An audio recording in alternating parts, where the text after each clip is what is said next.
हाँ जी बेश। हाँ मैंने दे दिया उसे। जनवरी 2024 के। कोई दिक्कत हो पूछ ले, खाता डेट नंबर की तो है। क्लियर है इसमें ना, सब हाँ, बाईस सही तेईस चल। के फाइल में रखी है, लाल कलर फाइल यही से उठाऊंगा तो वहीं रखी। अब्बू वही है, या तो अब्बू वही है तो उनसे भिजवा दे बोल। लोग जब फोन करी तो जाता हूँ।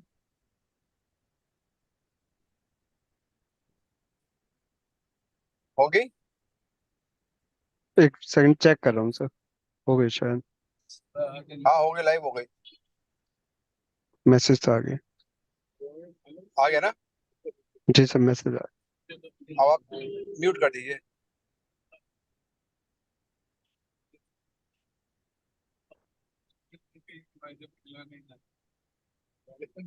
करें, स्टार्ट करें। गया। जी सर, स्टार्ट कर। Thank you very much everyone. Welcome delegates. आज की वेबिनार हमारे सरस्वती पुत्र श्री अंकित गर्ग जी स्टार्ट करने जा रहे हैं। उससे पहले मैं चाहूंगा कि 2 मिनट आप लोग माँ गायत्री का जाप मेरे साथ स्टार्ट करें। ओम भूर्भुवः स्वः तत्सवितुर्वरेण्यं भर्गो देवस्य धीमहि धियो यो न प्रचोदयात्। Thank you everyone. Ankit sir आप स्टार्ट करेंगे। Thank you sir.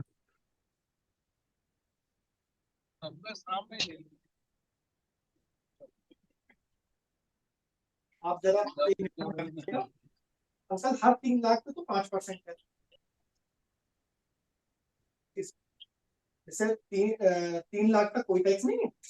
3 से 6 तक 5%, फिर 6 से 9 तक 5% और 10% हो गया, 5% बढ़ गया। हम ना करें गाड़ी हर 3 लाख तक 5% बढ़ कर दे। जहाँ 115 के ऊपर जाएगी इनकम, तो सीधे इन्होंने 10।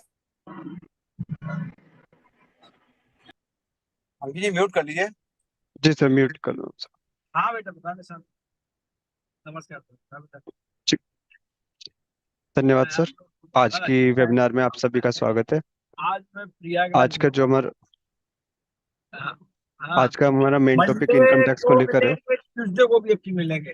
ट्यूसडे को आप आओगे?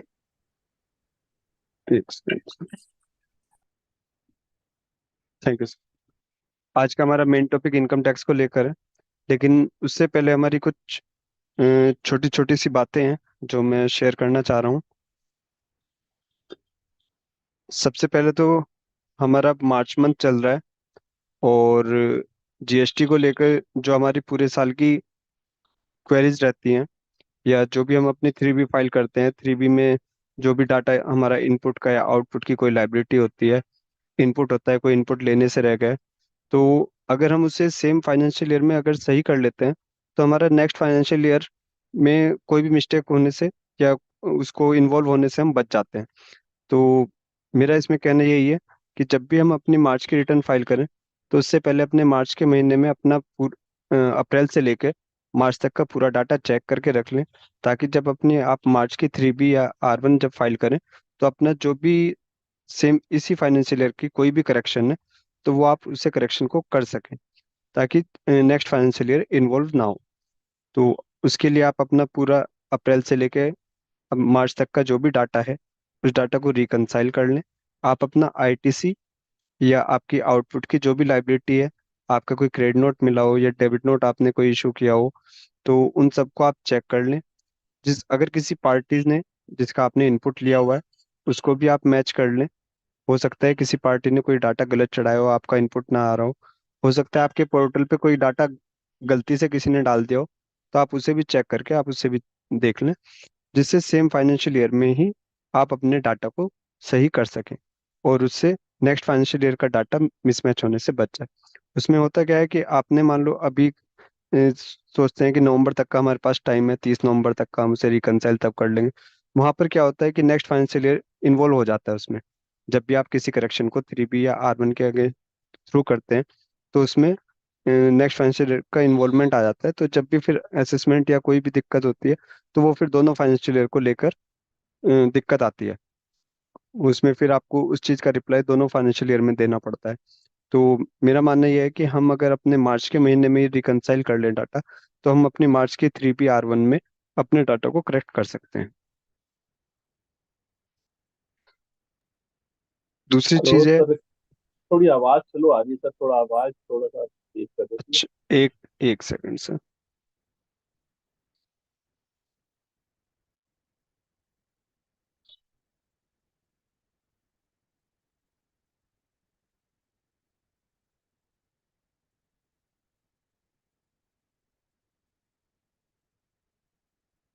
अब आ रही है सर आवाज? हेलो? जी सर, थोड़ा सा इंक्रीज हुई है सर, लेकिन अभी भी थोड़ा सा। आवाज साफ आ रही है साहब? आवाज साफ आ रही है सर? जी जी, आवाज साफ आ रही है। ठीक, थैंक यू सर।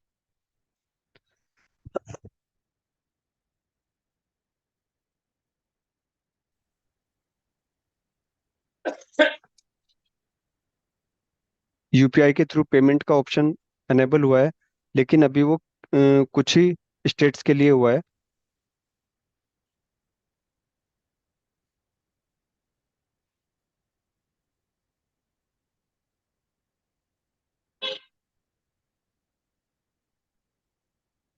18 जनवरी से वो शुरू किया गया था, और अभी उसमें 10 स्टेट्स में वो अनेबल हो चुका है पोर्टल पर। तो उन 10 स्टेट्स में अगर आप पेमेंट करते हैं तो आप यूपीआई के थ्रू भी अपना जीएसटी पेमेंट कर सकते हैं। आने वाले टाइम में अदर स्टेट्स भी उसमें इंक्लूड होने जा रहे हैं। अभी जो स्टेट्स इंक्लूड हुए हैं,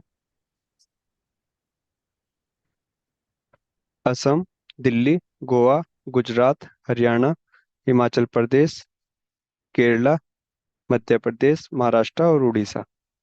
तो इन 10 स्टेट्स में जीएसटी पर ये यूपीआई के थ्रू आपको पेमेंट करने के ऑप्शन अवेलेबल हो चुका है।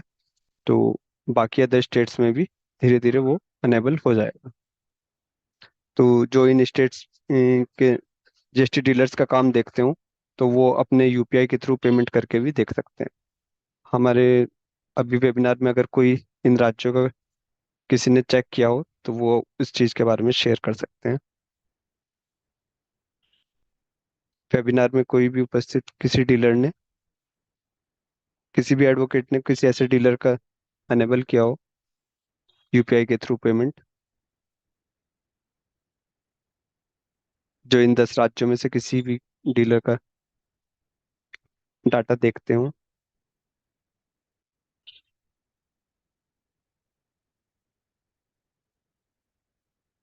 कोई नहीं सर, आगे जब हमारे राज्य में आएगा तब हम उसे तब चेक कर पाएंगे, या हमारे पास कोई भी ऐसा डीलर आएगा तो उसके लिए फिर तब बता दिया जाएगा।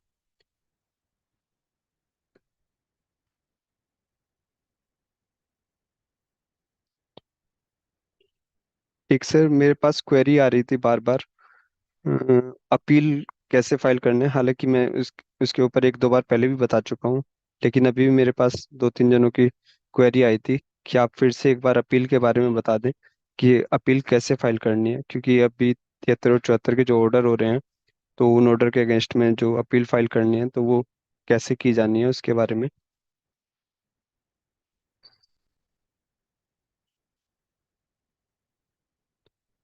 मैं स्क्रीन शेयर करके थोड़ा सा ब्रीफ कर रहा हूँ सर।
स्क्रीन शो हो रही है सर?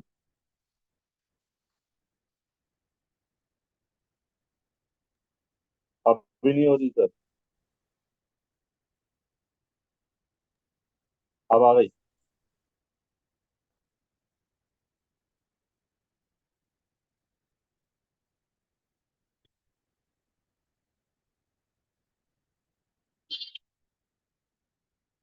जब भी हमें कोई अपील फाइल करनी होती है, सबसे पहले हमें ऑर्डर चेक करना होता है। तो पार्टी को लॉगिन करेंगे, सर्विसेज में जाएंगे, यूजर सर्विसेज में जाएंगे, view additional notice and order.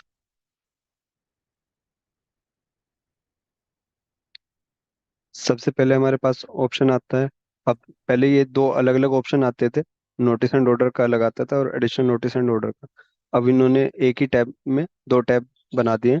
तो यहाँ से हम नोटिस एंड ऑर्डर चेक कर सकते हैं और इसी के पास में एडिशनल नोटिस एंड ऑर्डर। तो जो भी हमारा ऑर्डर है, तो वो हम दोनों में चेक करना पड़ता है। कुछ ऑर्डर्स नोटिस एंड ऑर्डर्स में भी आ जाते हैं, तो इसलिए हमें दोनों ऑप्शंस को चेक कर लेना चाहिए कि हमारा ऑर्डर कहाँ है। उसके बाद जिस ऑर्डर के अगेंस्ट में हमें अपील फाइल करनी है, उस ऑर्डर को चेक करेंगे। यहाँ पर व्यू का ऑप्शन आएगा।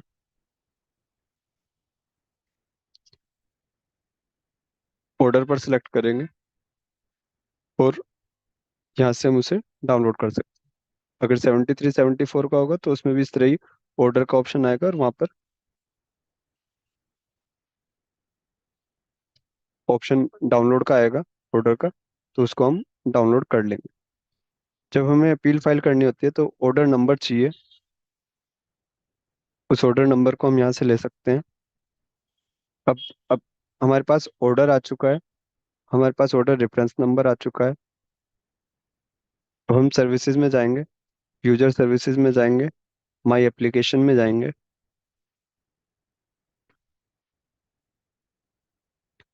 माई एप्लीकेशन में एप्लीकेशन टाइप है, यहाँ पर थर्ड ऑप्शन है अपील टू अपीलेट अथॉरिटी।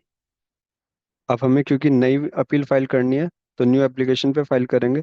अगर हमें कोई भी पुरानी अपील को सर्च करना है तो जिस डेट में हमने अपील फाइल की थी उस डेट के नियर 1 मंथ की डेट डालते हुए हम उसको सर्च कर सकते हैं। 3 महीने का टाइम पीरियड ये एक्सेप्ट कर लेता है, तो 3 महीने के बीच में आप डेट डालते हुए उस अपील को सर्च कर सकते हैं। अब क्योंकि हमें नई अपील डालनी है तो न्यू एप्लीकेशन पे जाएंगे। यहाँ पर ऑप्शन आता है is the order pertaining to multiple financial year, मतलब कि जो हमारा ऑर्डर है वो एक फाइनेंशियल ईयर से ज़्यादा फाइनेंशियल ईयर के लिए है या नहीं। उसके बाद ऑर्डर टाइप आता है। अगर हमारा 73-74 से रिलेटेड है तो असेसमेंट डिमांड ऑर्डर में जाता है। अगर वो 122 या 129 का ऑर्डर है तो एनफोर्समेंट में जाएगा।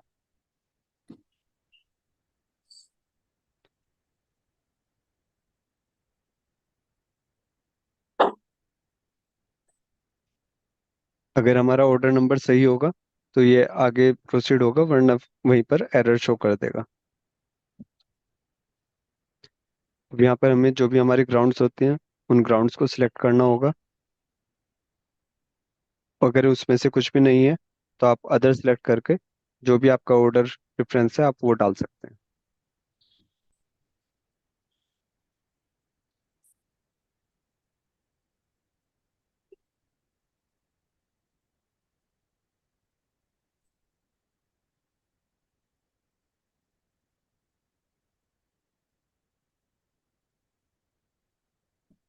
यहाँ पर एक ऑप्शन आता है डिस्प्यूटेड अमाउंट पेमेंट डिटेल्स।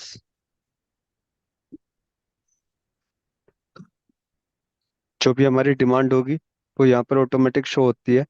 इसमें से हमें डिस्प्यूटेड कितना रखना है उसके लिए ऑप्शन यहाँ पर अवेलेबल है। आप उससे जितना आपका डिस्प्यूटेड अमाउंट हो आप फीड कर सकते हैं। जैसे आप यहाँ पे डिस्प्यूटेड अमाउंट फीड करेंगे, एडमिटेड में आपका जीरो हो जाएगा, आपकी कोई डिमांड एडमिटेड नहीं है। तो जितना आप डालेंगे, अगर आपकी कोई एडमिट डिमांड रहेगी तो आपको उसे जमा करना होगा। अगर हमारा कहीं पे भी इन्वॉल्वमेंट आईजीएसटी का होता है तो यहाँ पर ब्लू टिक आता है आईजीएसटी पे। यहाँ पर ऑप्शन आता है और उसकी डिस्प्यूटेड आपको अलग से फीड करनी होती है। ये ऑप्शन सिर्फ अगर आपका आईजीएसटी का डिस्प्यूटेड मैटर है तभी अनेबल होता है, वरना यहाँ पर भी कोई ऑप्शन अनेबल नहीं होता। यहाँ पर हमारा 100% प्री डिपॉजिट है। अगर आपका 10% प्री डिपॉजिट होता है तो आप वहाँ पर 10% रहने दे सकते हो। अमाउंट पेड में, क्योंकि हमारा पूरा पहले से डिपॉजिट है, तो ये सारी अमाउंट हमारी अमाउंट पेड में रिफ्लेक्ट हो रही है। अगर हमारा अमाउंट पेड नहीं होता तो यहाँ पर बैलेंस पेबल में शो होता है, उसको हम फिर यूटिलाइज आईटीसी या कैश के थ्रू यूटिलाइज कर सकते हैं। उसके लिए जैसे हम यहाँ पर क्लिक करेंगे तो एक और पेज ओपन हो जाएगा, जहाँ से हम अपने आईटीसी या कैश लेजर से इस पेबल अमाउंट को पे कर सकते हैं। ये डाटा फीड होने के बाद हम इसे सेव एज ड्राफ्ट करेंगे। उसके बाद हम अपने APL 01 के लिए यहाँ से टेम्पलेट डाउनलोड कर सकते हैं और उसमें अपना अपील के पूरी ग्राउंड्स वगैरह, ये APL का नेक्स्चर है।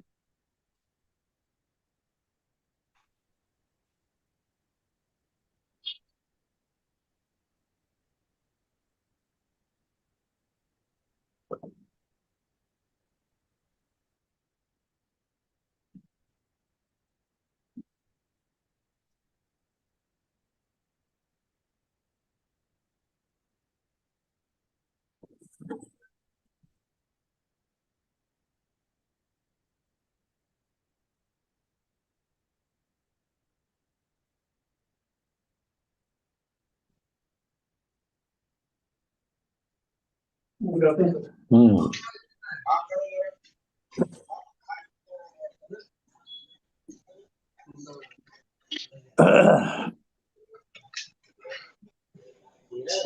वर्ड की फाइल आ रही है, ये APL 01 का फॉर्मेट है।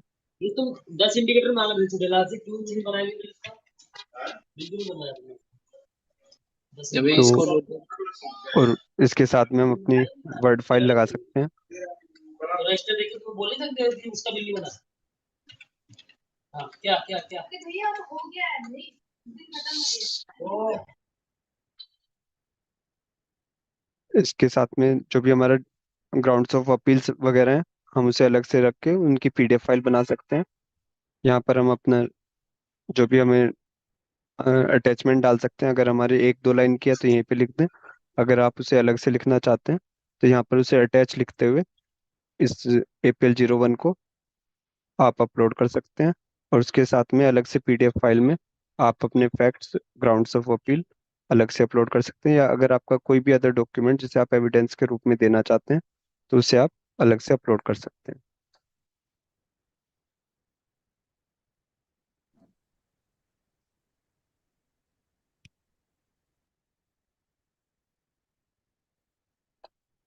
यहाँ पर ऑप्शन अवेलेबल है। APL 01 को यहाँ पे अपलोड करना है। उसके बाद जो भी आपके सपोर्टिंग डॉक्यूमेंट्स में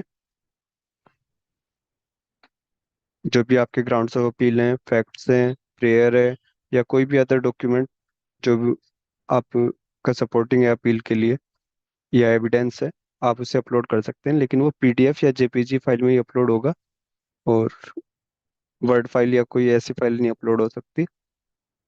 और मैक्सिमम 4 सपोर्टिंग डॉक्यूमेंट यहाँ पर भी लिखा हुआ है, तो हम 4 PDF फाइल अपलोड कर सकते हैं। PDF फाइल अपलोड करने के बाद में हम यहाँ पर टिक करेंगे जो भी हमारे शहर का नाम हो, प्रोसीड टू फाइल करते हुए अपनी अपील फाइल कर सकते हैं। उसके बाद हमारे पास एक एक्नॉलेजमेंट डाउनलोड होता है। उस एक्नॉलेजमेंट को हम दोबारा डाउनलोड नहीं कर सकते, वो वन टाइम है। आप उसे साथ साथ जैसे ही आप अपील सबमिट करें तो तुरंत एक्नॉलेजमेंट को डाउनलोड कर लें। उसके बाद अपील की ग्राउंड्स हमें सर्च करनी होती हैं कि हमने जो अपील फाइल की थी उसकी एक हार्ड कॉपी हमें डिपार्टमेंट में सबमिट करनी होती है। तो उसके लिए फिर हम दोबारा से जाएंगे और यहाँ पर जिस डेट को हमने अपील फाइल की थी वो डेट डालते हुए सर्च करेंगे, तो हमारे पास पूरी अपील खुल जाएगी। हमने क्या क्या डॉक्यूमेंट उसमें अटैच किए थे, और हमारे अपील के APL 01 का पूरा फॉर्मेट आ जाता है उसमें। जो हमने अभी अपलोड किया है वो 0.9 से था, तो बाकी जो 8 पॉइंट का रहता है वो ऑटोमेटिक क्रिएट होके तब वो अपील का फॉर्मेट आ जाता है। उस फॉर्मेट को आप डाउनलोड करके और अपने एक्नॉलेजमेंट के साथ अपने डिपार्टमेंट में सबमिट कर सकते हैं, अपने facts of ground of appeal लगाते हुए। किसी की इस रिगार्डिंग कोई भी क्वेरी हो तो प्लीज वेलकम।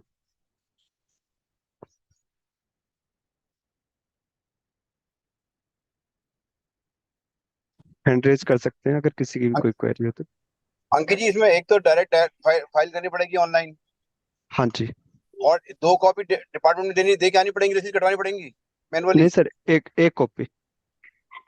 अच्छा नहीं, जैसे एक मैं कॉपी गया था परसों तो एक मुझसे कॉपी डिपार्टमेंट में साथ। दो कॉपी ली मुझसे डिपार्टमेंट में।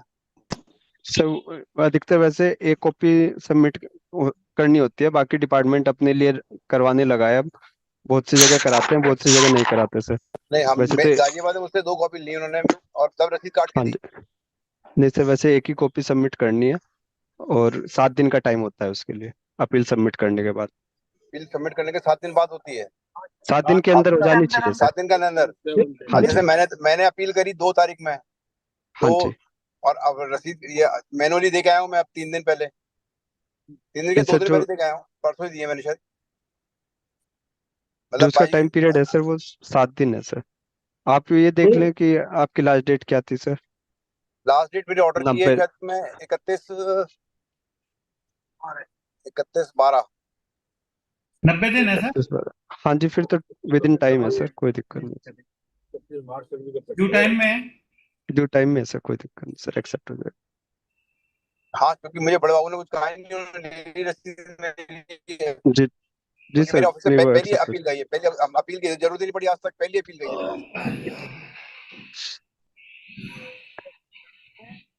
और ये भी इसलिए हो गई गलती से, मतलब व्यापारी की गलती कह लो, उन्होंने मेल खोल के देखी नहीं। बोतल है वो की तो। जी। अब वो मेल खोल के देखी नहीं उसने, और वो एक्सपार्टी हो गई ऑर्डर। जी सर। नरेशपाल जी, अपने को अनम्यूट कर लीजिए। जी जी सर। बताइए। नमस्कार सर। हमने अपील की थी तो उसमें जो टैक्स हमें पे करना था वो ऑलरेडी पे कर चुके थे DRC 03 के माध्यम से। जी। हाँ, अब उसमें फिर से दोबारा पे करने के लिए ऑप्शन आ रहा था। हाँ। हाँ जी सर, अगर कोई भी अपील जब आपको फाइल करनी होती है तो उसकी हाँ, जो आपको अमाउंट पे करनी होती है वो अपील के थ्रू पे करनी होती है। अगर आपने ऑर्डर के बाद में कोई DRC 3 जमा किया है तो आपको पहले 10% जमा करना होगा, तभी अपील फाइल होगी। आपका DRC 3 का बेनिफिट अपील में नहीं मिलता। अगर उन्होंने ऑर्डर में आपके DRC 3 को नहीं माना तो आप उसमें ऑर्डर रेक्टिफाई करा सकते हैं, आपने अगर ऑर्डर से पहले DRC 3 किया हुआ है तो। DRC 03 बेसिकली वॉलेंट्री पेमेंट है। हाँ जी सर। जो आप सर कह रहे हैं नरेश जी, वो जी। वॉलेंट्री पेमेंट के अंदर में आता है, और जब आप अपील करने जाते हैं तो हमेशा अपील जाते हैं आप डिस्प्यूटेड टैक्स की।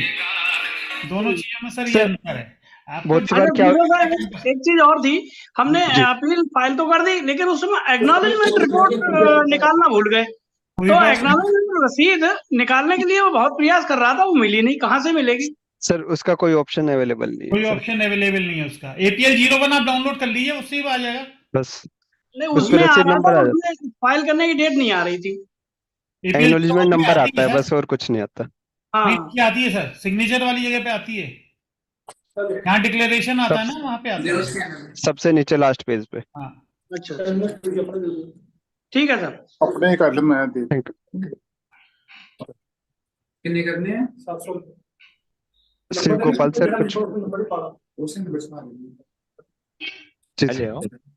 नमस्कार मैं ये सर। कह रहा था कि एक ऑर्डर में DRC 03 सब ने जमा किया हुआ था, लेकिन हाँ जी। उन्होंने उसका कोई बेनिफिट नहीं दिया हुआ है। जी। तो उस अमाउंट को हम छोड़ कर डिस्प्यूटेड मानेंगे तो, लेकिन ऑर्डर में चूंकि रेक्टिफाइड नहीं, तो क्या पहले रेक्टिफाइड कराना पड़ेगा उसको, फिर आफ्टर हम अपील करेंगे।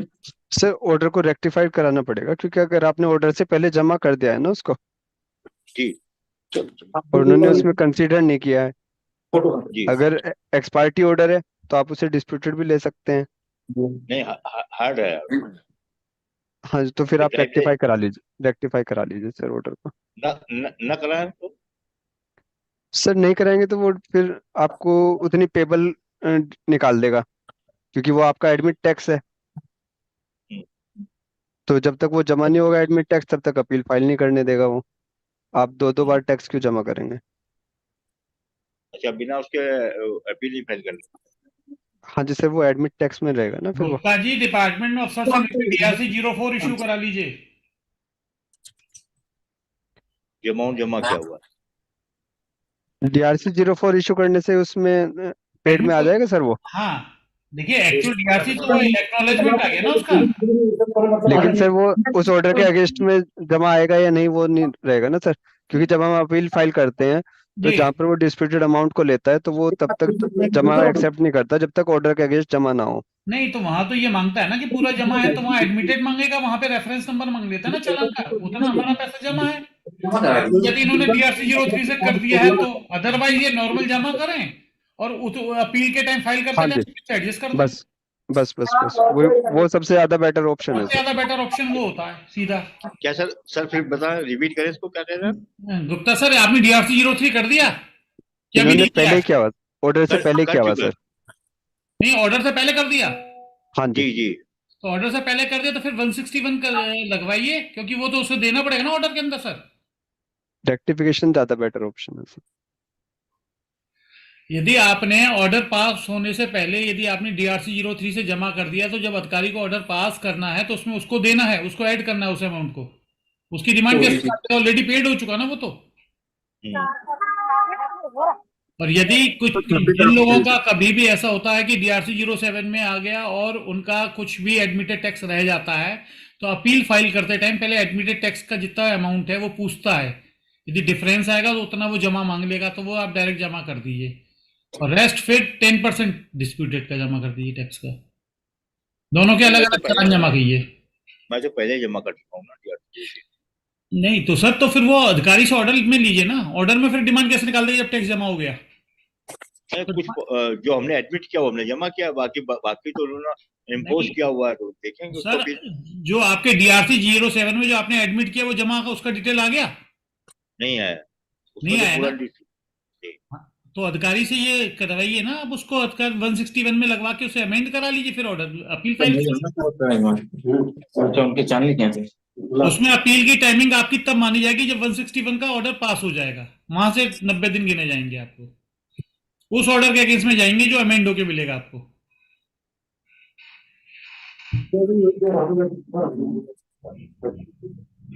तो पोर्टल फाइल कराते हैं फिर इसको 161। जी हाँ जी, घी वगैरह भी और काम हेलो हाँ जी बताइए सर। सर, एक ये था कि हमने टैक्स तो जमा कर दिया, बाद में पता लगा एक हाईकोर्ट से ऑर्डर आया था कि जिन लोगों ने ITC उस समय नहीं ली थी उनको ITC लेने से मना नहीं किया जा सकता था, वो उसी मान ली जाएगी। तो अब हमने इधर जमा कर दिया तो वो कैसे करके उसे हम कंप्लाइंस करेंगे उसका? सर अगर वॉलेंट्री जमा हो चुका है तो इसका कोई कंप्लेंस नहीं होगा। तो वो मारा गया, 1.5 लाख रुपए है साहब, मारा जाएगा हाँ तो। हाँ जी, सच में है कि अकेले हैं? कहाँ है?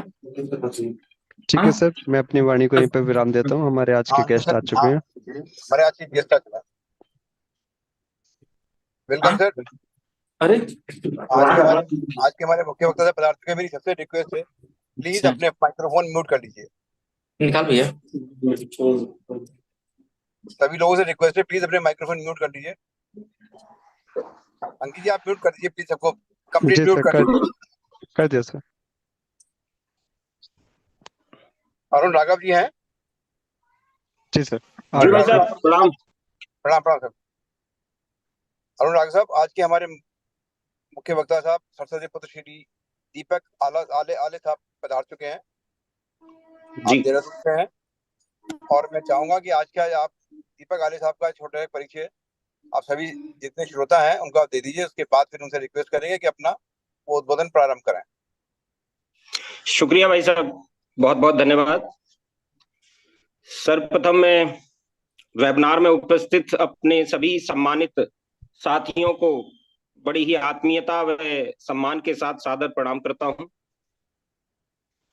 इस वेबिनार में उपस्थित सभी सम्मानित व वरिष्ठ अधिवक्ता साथियों का अवकाश के शानदार मंच पर हृदय से अभिनंदन व खैर मकदम करता हूं।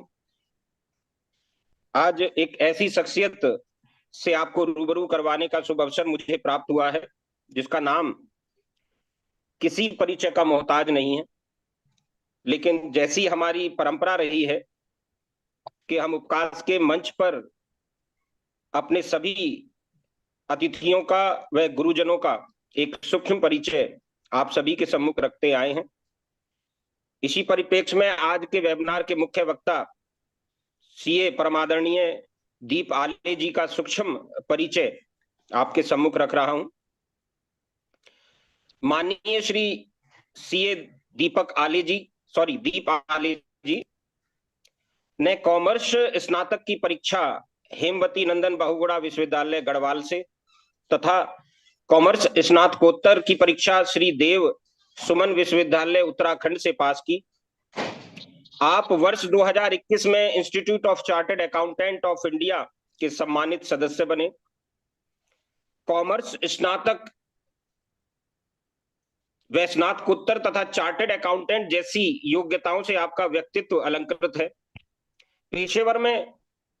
पेशेवर रूप में आपको ऑडिट व वित्त के क्षेत्र में 8 वर्ष से अधिक का विविध अनुभव प्राप्त है।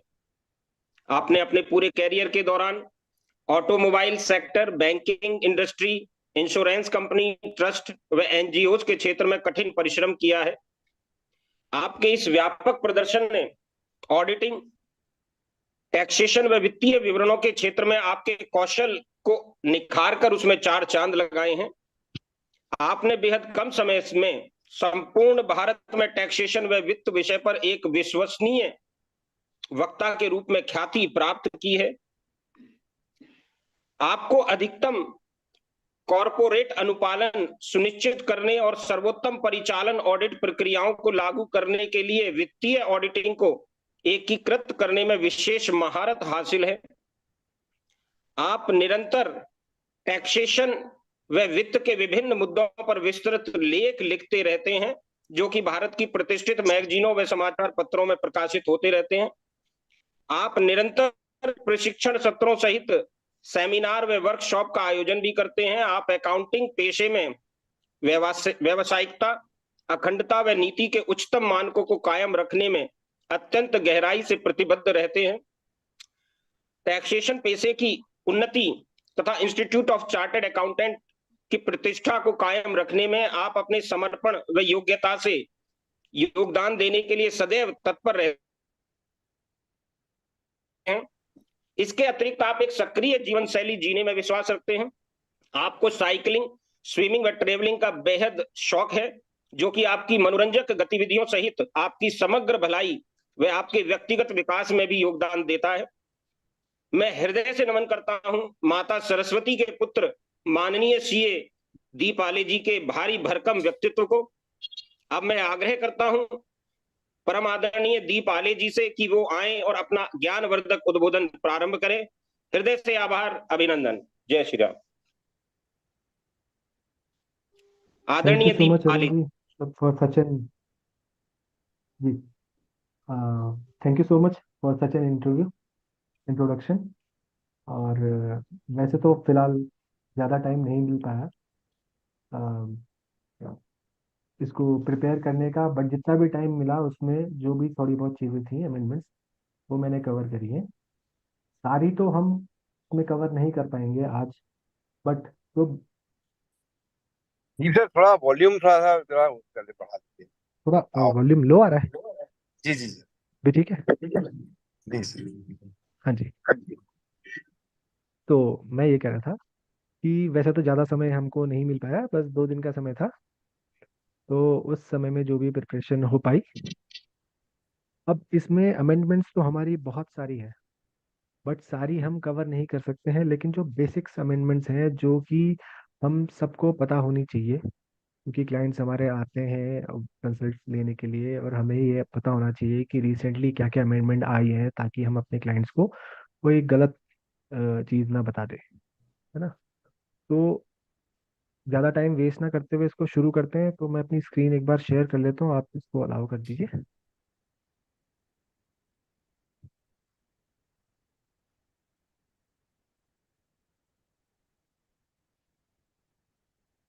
स्क्रीन दिख रही है मेरी?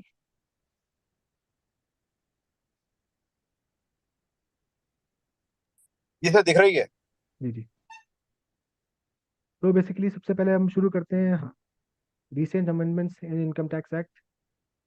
सबसे पहले बात कर लेते हैं rate of tax for assessment year 24-25, जो कि अभी हमारा रिटर्न फाइलिंग का डेट आने ही वाली है। तो इसमें हम कंपैरिजन करते हुए चलेंगे कि लास्ट ईयर क्या था, ओल्ड रिजीम में क्या था, न्यू रिजीम में क्या था। हालांकि इसमें से कई सारी बातें आपको पता होंगी, लेकिन इसमें कुछ कुछ बहुत छोटी छोटी बारीकियां हैं जो कई सारे हम लोग, मैं खुद भी, हम लोग मिस कर जाते हैं। तो इसमें शुरू करते हैं। तो rate of income tax for assessment year 24-25, ठीक है। सबसे पहले बात करते हैं ओल्ड रिजीम की। ओल्ड रिजीम में जैसे हम सबको पता ही है, 2.5 लाख, 2.5 से 3, 3 से 5, 5 से 10 और एक्सीडिंग 10 का रेट है। सबसे पहले बात करते हैं for individual other than senior and very senior citizen, HGF, association of person, body of individual and artificial judicial person के लिए। तो 2.5 लाख तक निल है, 2 से 3 तक 5% है, 2.5 से 5 तक 5% है, 5 to 10 20% and above 10 lakh 30%। Same ऐसे ही सीनियर सिटीजन के लिए। सीनियर सिटीजन वो जिनकी एज अप टू 59 है, 60 पूरे नहीं हुए, है ना, उनके लिए 3 लाख तक निल है। फिर उसके बाद 3 to 5 5%, 5 to 10 20% एंड अबव 10 30%। फिर वेरी सीनियर सिटीजन, जो अबव वेरी सीनियर सिटीजन के लिए 5 लाख रुपीज तक निल है हमारी। उसके बाद 5 to 10 20%, 10 तक 30%, है ना। ये सब हमको पता है, तो इसमें से फटाफट हम गो थ्रू कर लेते हैं, जल्दी से जाते हैं, है ना। अब चेंज ये आया है कि लास्ट ईयर तक, असेसमेंट ईयर 23-24 तक, जो हमारा taxation under new tax regime under section 115 BAC, इसमें जो हमारा टैक्स रिजीम, टैक्स स्लैब था, वो up to 2.5 lakh nil, from 2.5 to 2.5 to 5 lakh 5%, 5 to 7.5 lakh 10%, 7.5 to 10 15%, 10 to 12.5 20%, 12.5 to 15 25% and above 15 30। अब इसमें इसमें इस बार क्या चेंज आया है, हम ये देख लेते हैं ना। इसमें इस बार हमारे रेट्स चेंज हो गए। अब रेट्स में क्या चेंज आया है for financial year 23-24, assessment year 24-25, जो कि अब हम रिटर्न फाइल करने वाले हैं। इसमें हमारा स्लैब चेंज हो चुका है totally, up to 3 lakhs nil, 3 to 6 lakh 5%, 6 to 9 lakhs 10%, 9 to 12 lakh 15%, 12 to 15 lakh 20% and above 15 lakh 30%। इसमें एक बात ये नोटिस करने वाली है कि जो हमारा 25% का स्लैब था वो गायब हो चुका है ना, कि 15 लाख के अबव हम सीधा 30% पे आए और 12 से 15 तक हम 20% में आए। तो ये चेंज हमको ध्यान में रखना है कि लास्ट ईयर 25 का भी स्लैब था हमारे पास और करंट ईयर में हमारा 25 का स्लैब नहीं है। सेकंड थिंग, अब कई सारे क्लाइंट्स हमसे ये पूछते हैं कि जो न्यू टैक्स रिजीम है उसमें तो कोई डिडक्शन मिलती नहीं है, तो क्या क्या डिडक्शंस हमारे लिए एप्लीकेबल हैं, हमें मिलेंगी। तो बेसिक इसमें अमेंडमेंट ये आया है कि सेक्शन 16 में जो हमें स्टैंडर्ड डिडक्शन मिलती थी सैलरी के अगेंस्ट 50,000 की, वो हमें लास्ट ईयर तक सिर्फ ओल्ड रिजीम में मिलती थी, न्यू रिजीम में नहीं मिला करती थी। तो वो अब करंट फाइनेंशियल ईयर यानी कि असेसमेंट ईयर 24-25 के लिए हमें सेक्शन 16 में 50 लाख रुपीज का एडिशनल एग्जामेशन मिलेगा सैलरी इनकम के अगेंस्ट, न्यू में भी। Okay. Second thing, family pension, family pension जो हमें लास्ट ईयर तक नहीं मिलती थी अंडर न्यू टैक्स रिजीम, वो अब हमें इस साल मिलेगी। और उसका क्वांटम क्या रहेगा, वही सेम जो ओल्ड में रहता था, 15,000 और 33.33%, विच एवर इज लोअर। और तीसरी, 80C से 80U तक हमें कोई डिडक्शंस नहीं मिलती है न्यू रिजीम में, एक्सेप्ट 3 डिडक्शंस। फर्स्ट जो डिडक्शंस है वो मिलेगी हमें employers contribution towards NPS under section भाई साहब 80 क्षमा CCS। चाहूंगा मैं बीच में परेशान करने के लिए, आपकी आवाज बहुत कम आ रही है, वो सुनाई नहीं दे रही, तो कृपया आप थोड़ा सा वॉल्यूम इंक्रीज कर देंगे।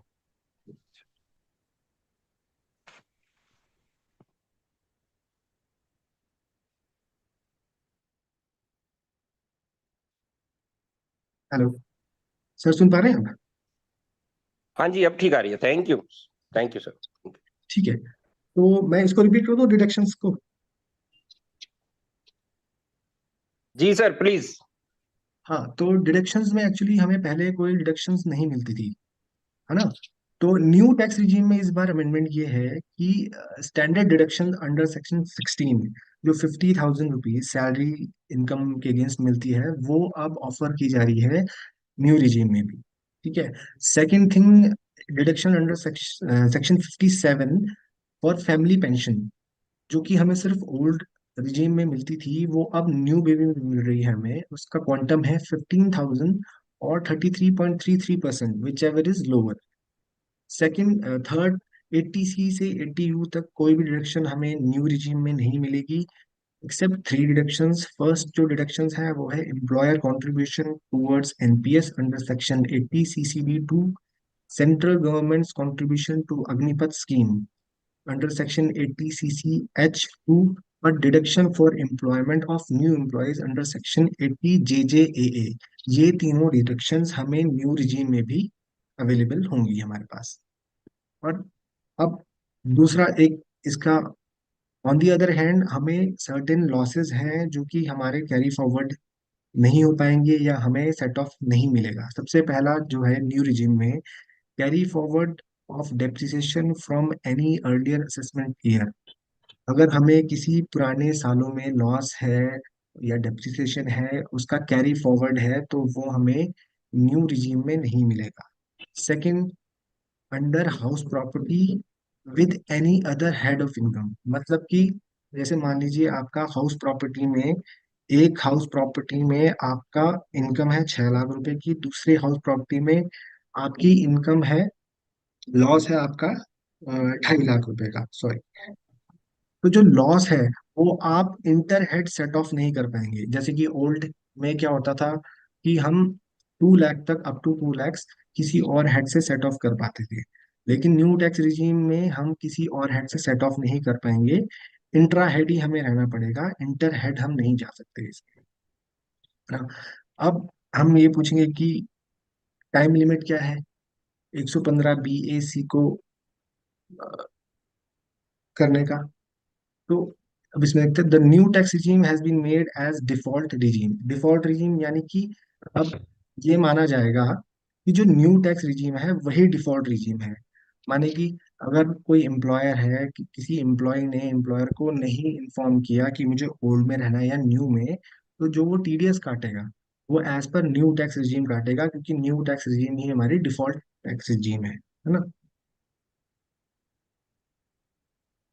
अब इसमें यह है कि कब हम इसको ऑप्ट कर सकते हैं, कब हम इससे बाहर आ सकते हैं।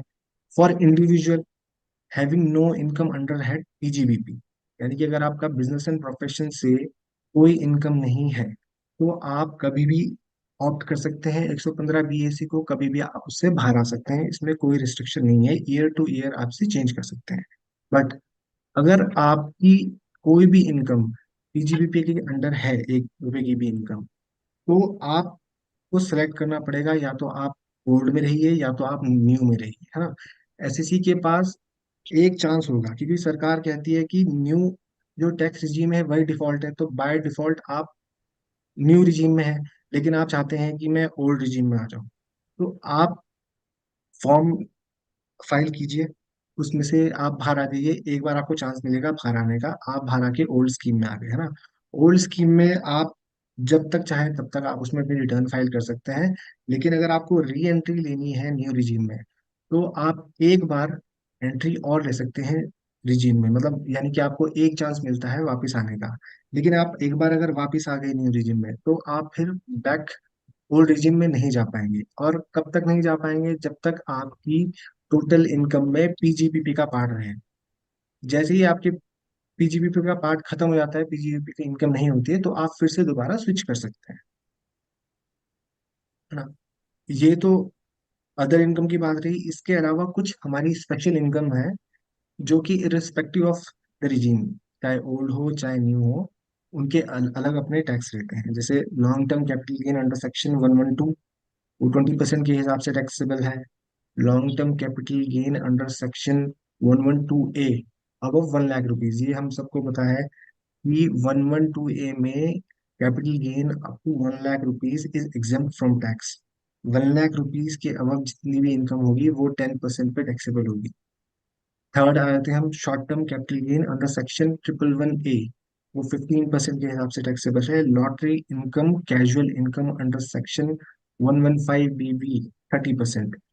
And last, net winning from online games, ये भी नया ऐड हुआ है। Net winning from online games under section 115BPJ, ये 30% फ्लैट रेट पर टैक्सेबल है। इसमें सबसे मेन ये बात है कि आप इस वर्ड को देखिए, नेट विनिंग। नेट विनिंग मतलब कि सपोज आपने 10,000 रुपीज किसी गेम में लगाए, वहां से आपको 15,000 रुपीज मिले, तो नेट आपका जो गेन हुआ वो 5,000 रुपीज हुआ। तो सिर्फ 5,000 रुपीज ही टैक्सेबल होगा, है ना।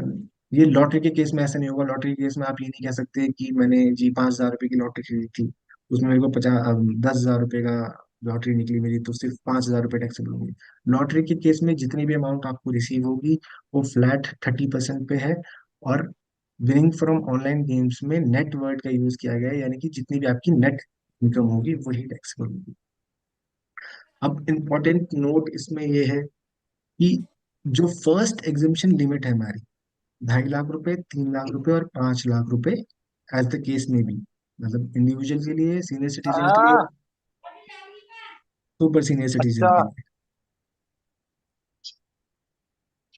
है ना। तो इसमें कहते हैं first exhibition of 2.5 lakh, 3 lakh, 5 lakh as the case में be shall be given for income chargeable under slab rate and balance exemption, if any, shall be given to LTCG under 112 or 112A or STCG on listed shares under section 111A in a manner which is more beneficial to the SSE। अब इसका मतलब क्या हुआ? Suppose आप, मैं एक individual हूँ, मेरी इनकम है 2 लाख रुपीज, ठीक है। तो 2 लाख रुपीज के पास, मेरे पास बेसिक एग्जामिशन जो मिलती है मुझे वो 2.5 लाख रुपए की मिलती है। अब 2.5 लाख रुपए में से मेरी इनकम है 2 लाख रुपीज। 2 लाख रुपीज में मेरे पास अब 2.5 लाख 50,000 रुपए का मेरा बेसिक एग्जामिशन बच जाता है। और सपोज कीजिए मेरा, और जो पदाधिकारी बन गया एग्जीक्यूटिव मेंबर पूरे जिला भर में चिल्ला चिल्ला के बोलने वाला नहीं बता रहे हैं। सर जो भी बीच में डिस्टर्ब कर रहे हैं प्लीज म्यूट कर लें अपने आप को। Thank you. कंटिन्यू करते हैं बेसिकली। हाँ, तो मैं बता रहा था कि जैसे सपोज किसी की इनकम 2 लाख रुपए है,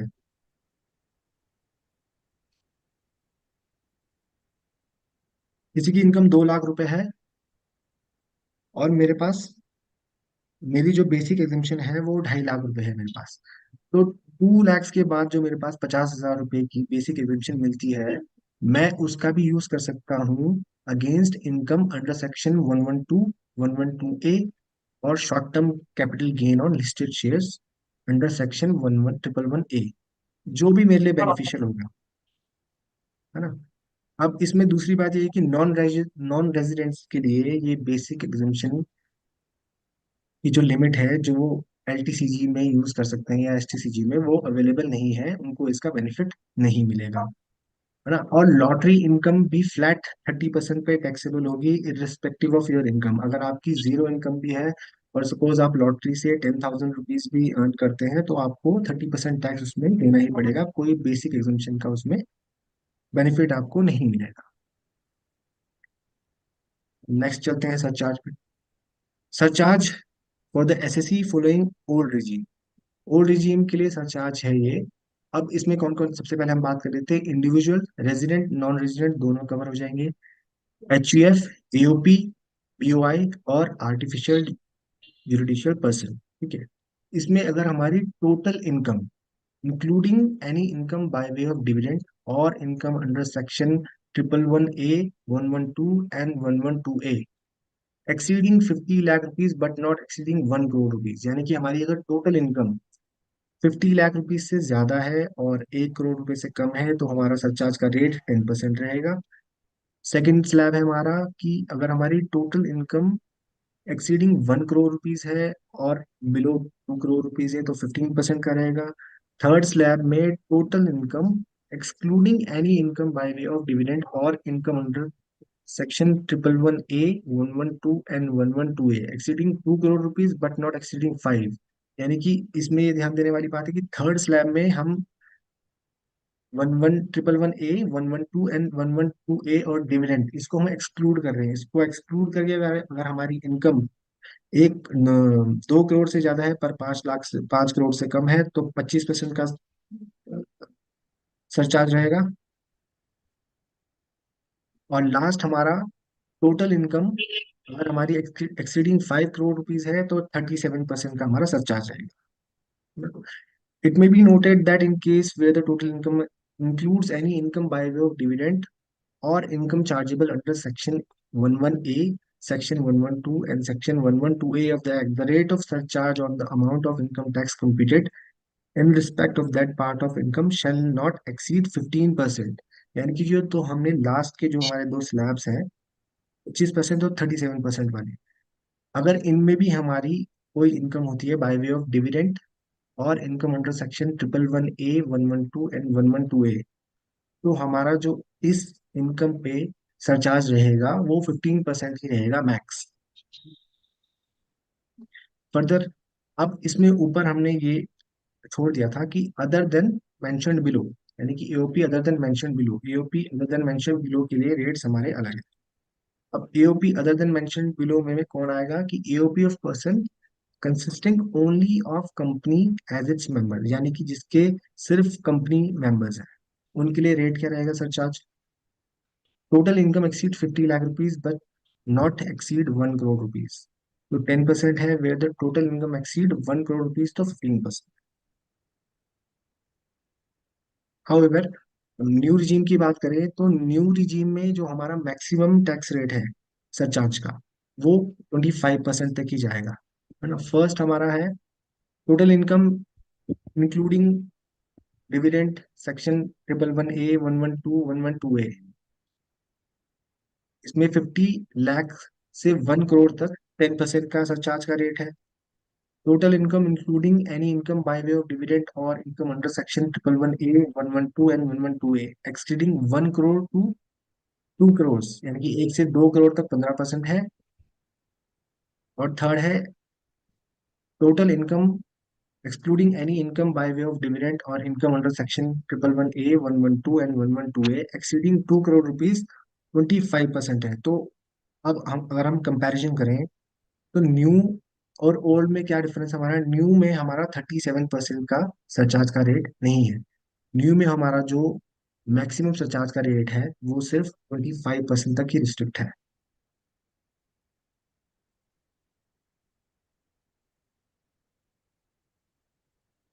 सेकेंड एक अमेंडमेंट और आया है न्यू रिजीम में। जैसे हमें ओल्ड रिजीम में 87A का रिबेट मिलता है वैसे ही हमें न्यू रिजीम में भी रिबेट मिलता है। कब तक मिलता है, जब तक कि हमारी इनकम 7 लाख क्रॉस नहीं करती। अगर न्यू रिजीम में हमारी इनकम 7 लाख रुपए तक है तो हमें रिबेट मिलेगा।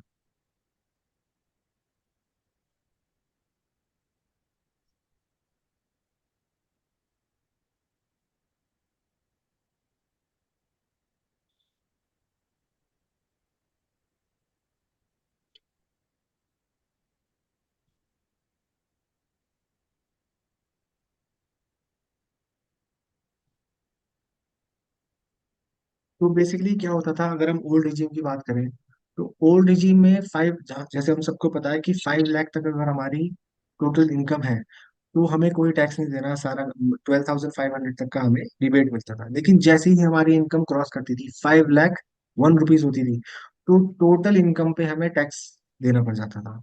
वैसे ही न्यू रिजीम में हमारे पास अब क्या अमेंडमेंट है कि अगर हमारी इनकम 7 लाख तक है तो 7 लाख तक तो हमें कोई टैक्स नहीं देना, वो रिबेट हमें 25,000 रुपीज की मिल जाती है।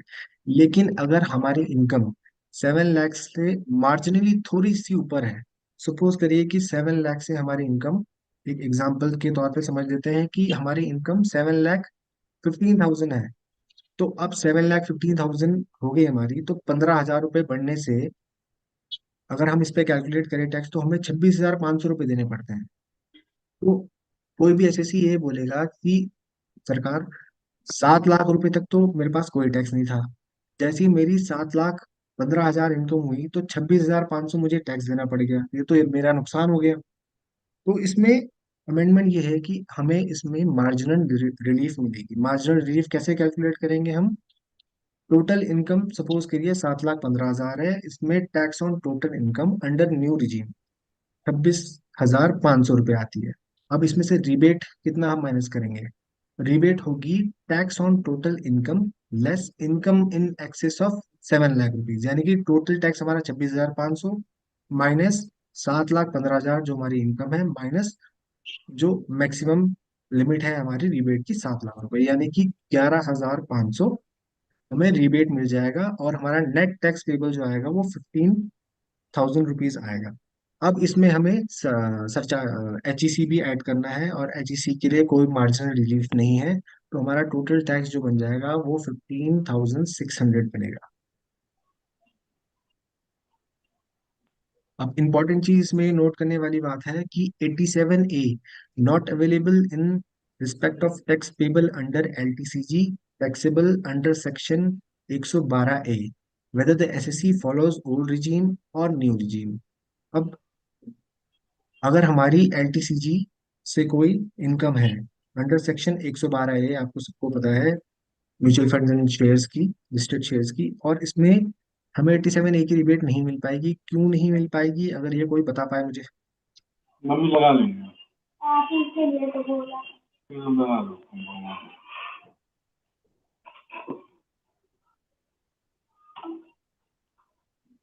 कोई बता सकता है मुझे कि क्यों नहीं मिल पाएगी?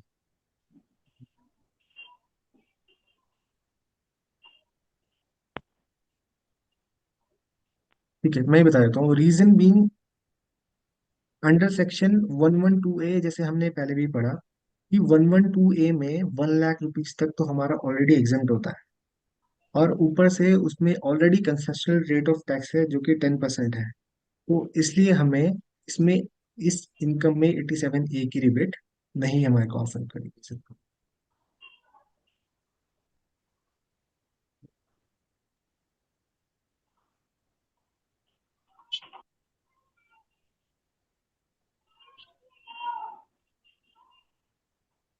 ये तो हमने अपनी स्लैब रेट्स की बात करी, सरचार्ज की बात करी। अब जो सबसे हॉट टॉपिक अभी चल रहा है 43BH, इस पे जितनी बात करी जाए उतनी कम है। तो जो थोड़ा बहुत टाइम मिला है उसमें हम इसको भी डिस्कस कर लेते हैं। हालांकि आपने ऑलरेडी इस पे बहुत सारी डिस्कशन ऑलरेडी कर लिए होंगे, आपको बहुत सारी चीजें इसमें पता भी होगी, लेकिन जिन जिनको नहीं पता है, बहुत सारे ऐसे मेंबर्स होंगे इस मीटिंग में जिनको नहीं पता है, उनके साथ भी ये हम डिस्कस कर लेते हैं। तो 43BH एक्चुअली ये सेक्शन फाइनेंस एक्ट 2024 अभी न्यूली इंट्रोड्यूस हुआ है, उसमें ये आया है। अब इसमें क्या है? पेमेंट टू एमएसएमईज ना। 43BH 43BH says any sum payable by SSC to a micro or small enterprise।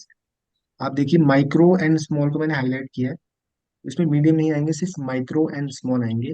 Beyond the time limit specified in section 15 of micro, small and medium enterprise shall be allowed irrespective of the previous year in which the liability to pay such sum was incurred by the SSE according to the method of accounting regularly employed by him, only in computing the income referred to in section 28 of that previous year in which such sum is actually paid by him, provided that nothing contained in this section except the provision of clause H shall apply in relation to any sum which is actually paid by the SSE on or before the due date applicable in his case for furnishing the return of income under subsection 1 of section 139 in respect of previous year in which the liability to pay sum was incurred as aforesaid, and evidence of such payment जय is हो। furnished क्या by हाल चाल है SSE। Sir?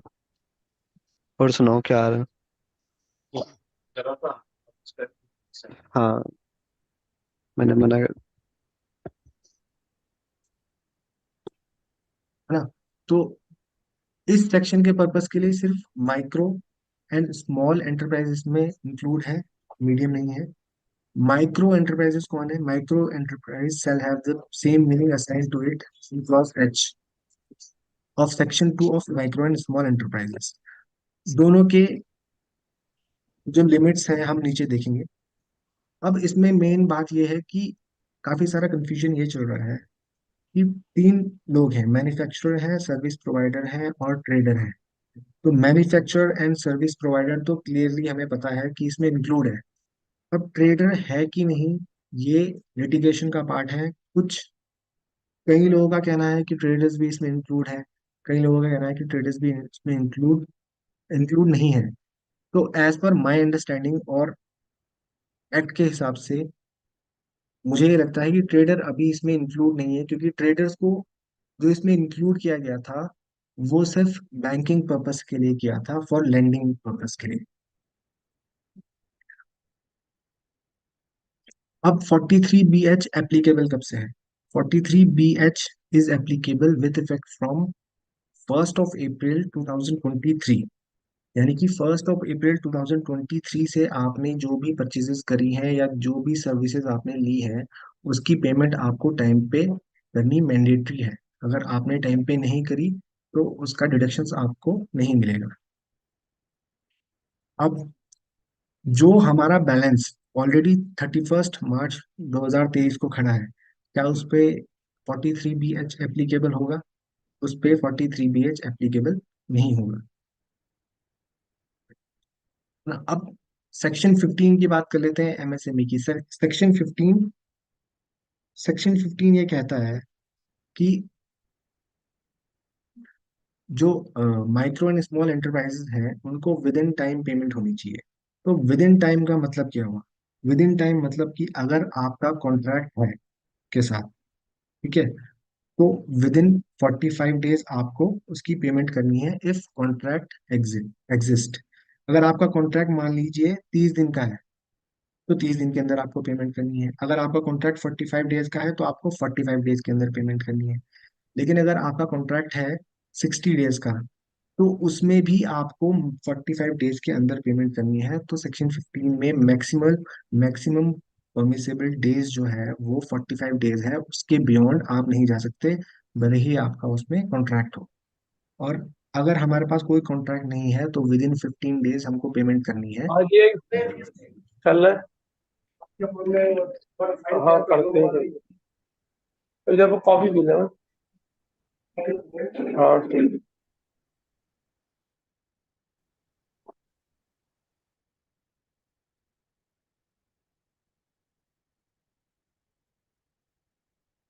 है ना। अब sir ये देख लेते हैं कि माइक्रो और स्मॉल में कौन कौन कवर होते हैं एंटरप्राइजेस। सबसे पहले हम मैन्युफैक्चरिंग की बात करते हैं। तो मैन्युफैक्चरिंग की केस में, मैन्युफैक्चरिंग एक्चुअली बोला किसको जाएगा? इन case of enterprise engaged in the manufacturing or production of goods pertaining to any industry specified in the first schedule of the Industries Act। तो माइक्रो के लिए जो डेफिनेशन है उसमें micro enterprise where the investment in plant and machinery does not exceed 1 crore rupees and turnover does not exceed 5 crore rupees।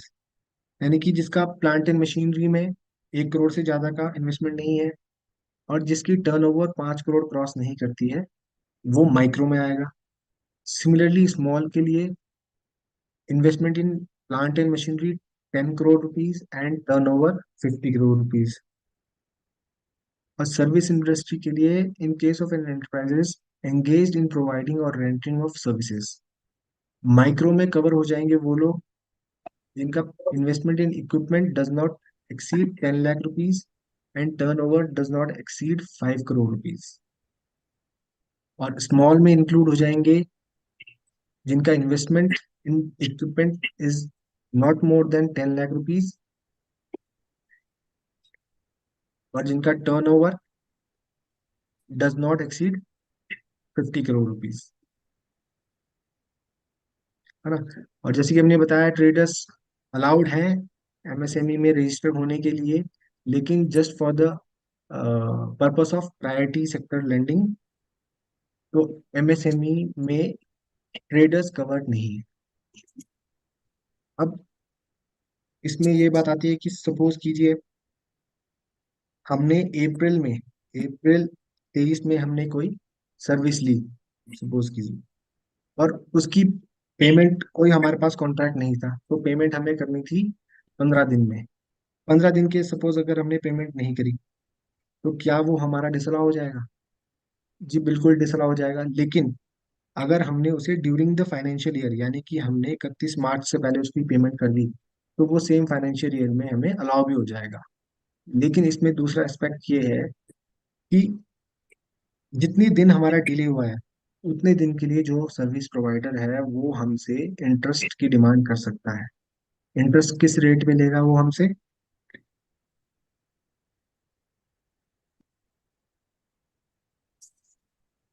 Interest लेगा, the interest rate will be 3 times the current bank rate notified by reserve bank. Reserve bank का current rate है 6.75%, तो उसके 3 times यानी कि 20.25% पर NM के हिसाब से वो हमसे इंटरेस्ट की डिमांड कर सकता है।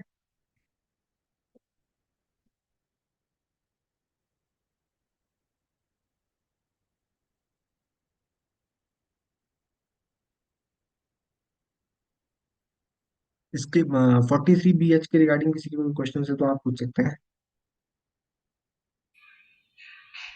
दीप जी, मेरा क्वेश्चन है। जी दीप जी, ये जो रेट ऑफ इंटरेस्ट है, जो पेनल्टी है, सपोज हम्म मैं लेट पेमेंट करता हूँ, उसी फाइनेंशियल ईयर के अंदर कर देता हूँ लास्ट में, मगर जितने दिन में लेट पेमेंट देता हूँ उस हम्म पर जो प्रोविजन मुझे करना पड़ेगा लेट फीस का, हम्म और पार्टी जिसको मुझे पेमेंट करना है वो उसको एक्सेप्ट करने से रिफ्यूज कर देता है, देन क्या कंडीशन होगी?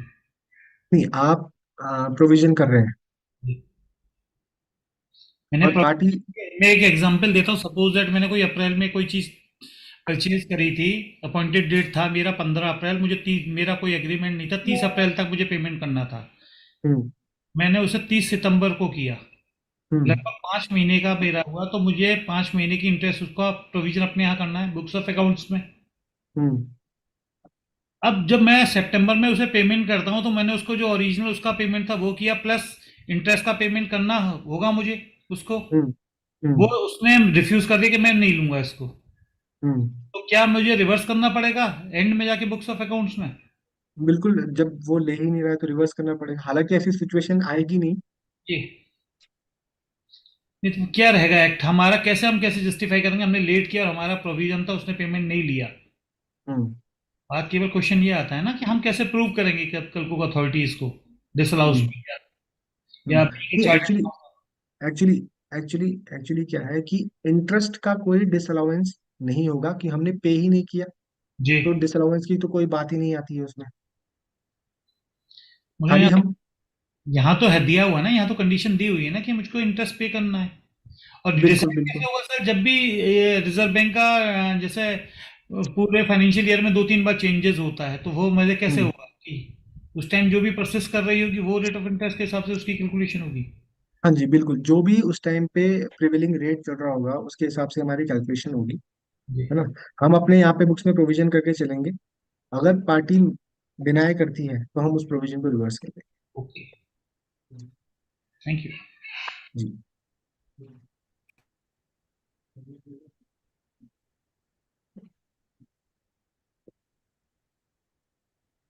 और कुछ तो नहीं है मेरे पास बोलने के लिए, बस इतना ही मैटर मैंने प्रिपेयर कर पाया क्योंकि मुझे बस आधे दिन का टाइम मिला। तो इस पे जो भी हमने शुरू से लेकर आखिरी तक डिस्कशन किया, उस पे किसी की कोई क्वेरी हो या कोई चीज समझ में ना आई हो तो मैं उसे दोबारा रिपीट कर सकता हूँ, आप मुझे बता दीजिए।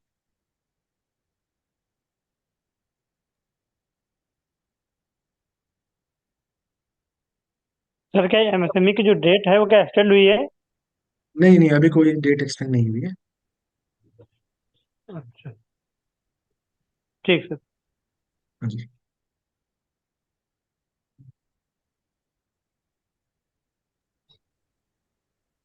सर जो आपने ये बताया कि 2 लाख इनकम और 2.5 लाख एग्जामिशन है, हाँ जी 50,000 रुपए 2 लाख रुपए की इनकम है और 2.5 लाख रुपए एग्जामिशन है, हम्म लिमिट एग्जाम तो उसमें जो 50,000 रुपया आप बता रहे हैं, लोग किससे एडजस्ट कर सकते हैं, तो ये बात।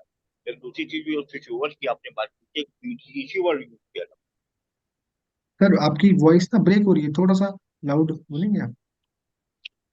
एक तो सर आपने बताया था कि स्विच ओवर वाली पोजीशन पे पीटीजीसी कि वो नहीं कर सकता है फिर।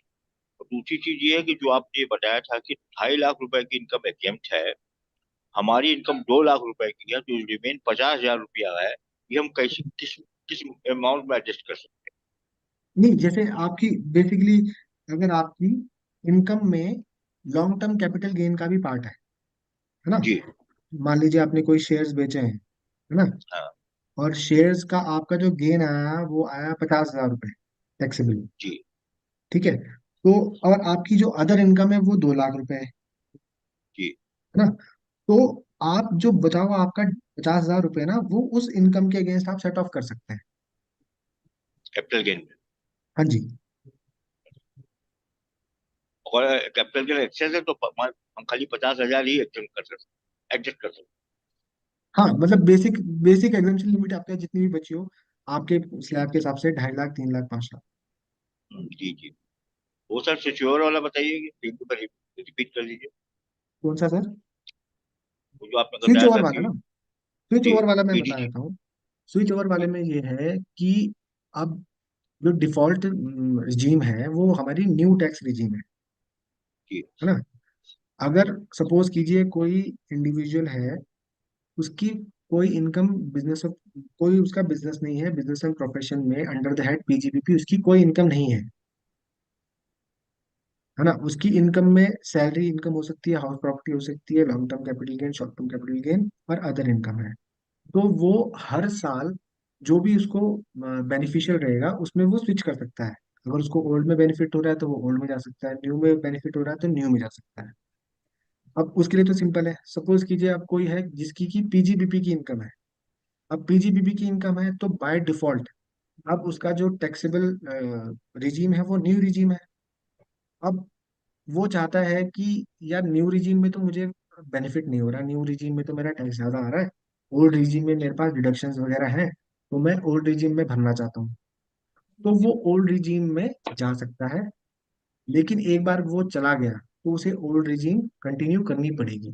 हाउएवर उसे वन टाइम चांस मिलेगा कि अगर आपको वापस आना है न्यू रिजीम में तो आप वापस आ सकते हो, सिर्फ एक ही टाइम आपको चांस मिलेगा। और एक बार अगर आप वापस आ गए न्यू में तो मैंडेटरीली आपको फिर न्यू रिजीम फॉलो करना पड़ेगा। कब तक?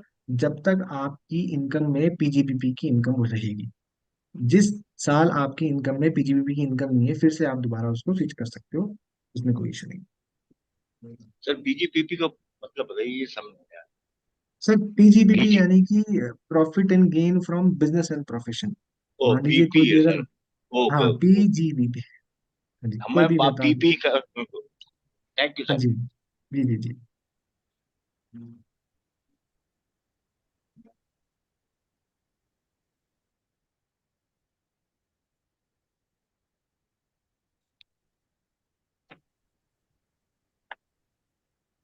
हेलो।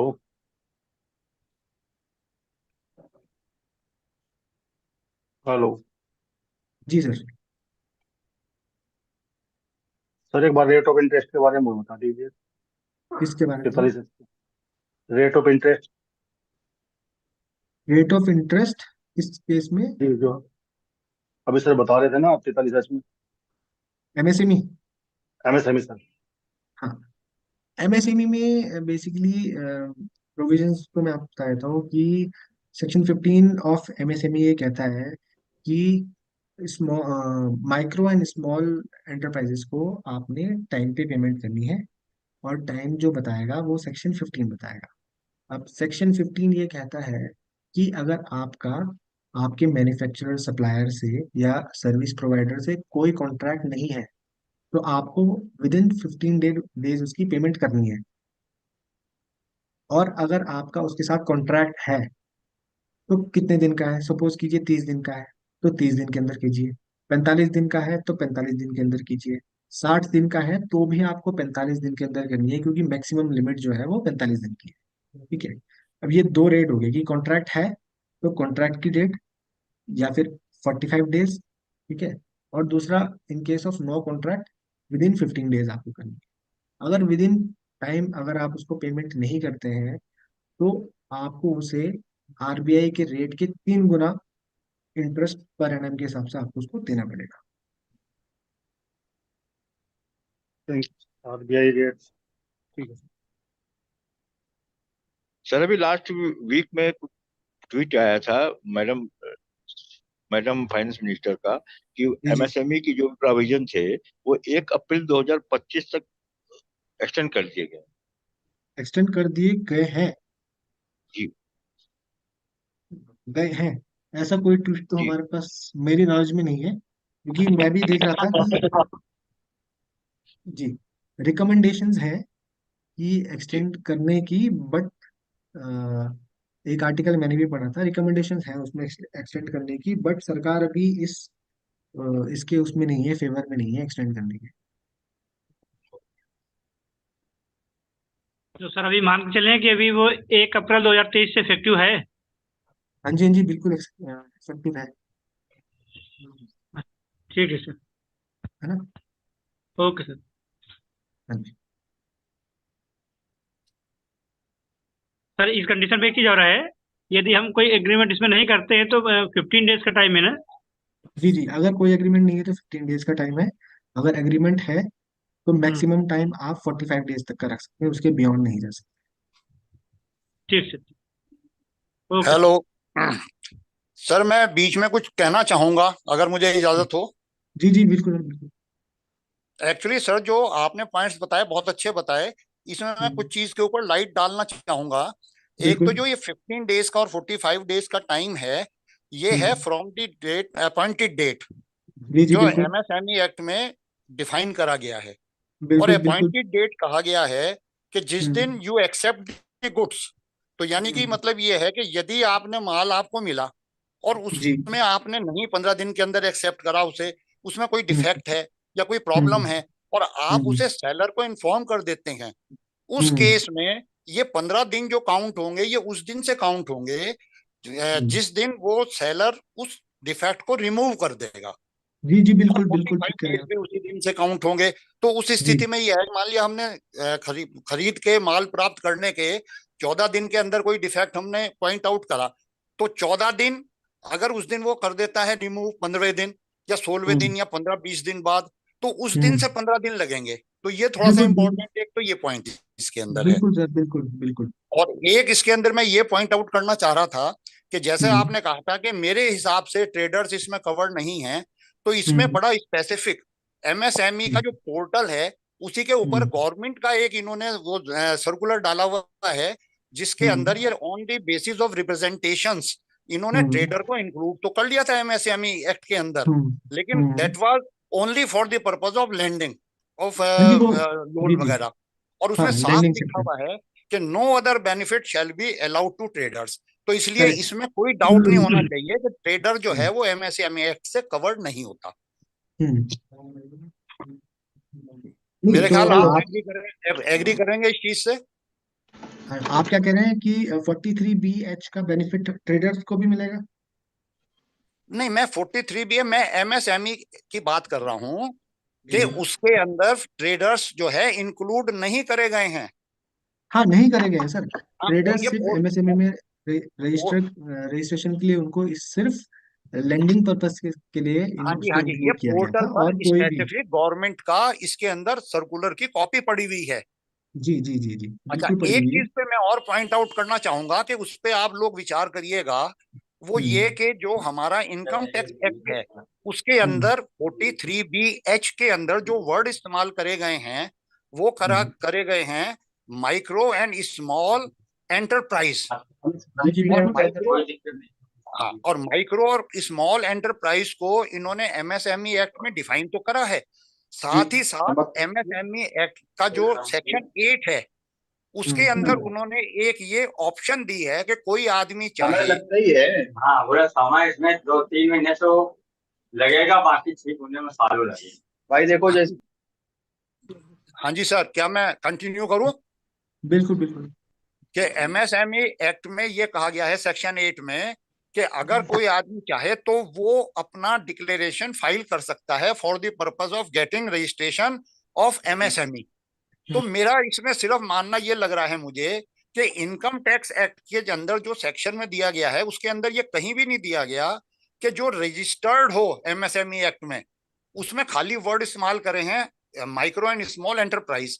तो इसका मतलब मुझे तो ये लगता है कि अगर वो नहीं भी रजिस्ट्रेशन है उसके पास, तब भी इनकम टैक्स एक्ट में तो वो कवर हो रहा है उस हिसाब से, और किसी भी टाइम असेसिंग अथॉरिटी इस बात को लेकर के हमारे खिलाफ कोई एक्शन कर सकती है कि भाई ये जो जिसे आपने माल बेचा था वो अगर एमएसएमई की डेफिनेशन में आ रहा है तो भी हमारे खिलाफ जा सकता है। इस नजरिए से भी इसको आप जरूर कंसिडर करिएगा। जी जी जी जी, बिल्कुल बिल्कुल। हेलो